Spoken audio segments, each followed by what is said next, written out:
নমস্কাৰ। কবিতাৰ শিৰোনাম নোৱাৰো। কবি মহম্মদ সুলেইমান খাঁ। নোৱাৰো কথাটি হেৰা, বেয়া কথা বৰ। কদাপি নহয় সিটো কথা মানুহৰ। এলেহুৱা যিটো হয়, নোৱাৰো সিটোৱে কয়। তেনেহলে তুমি কিয় নোৱাৰো বুলিবা? এলেহুৱা হৈ কিয় জীৱন ধৰিবা?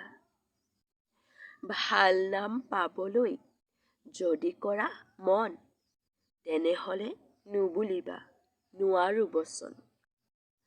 10জনে পাৰে যিটো, তুমিও পাৰিবা সিটো। হেন জানি সাহ কৰি প্ৰাণতাকি কৰা। একেবাৰে নোৱাৰিলে 100 বাৰে কৰা। ধন্যবাদ।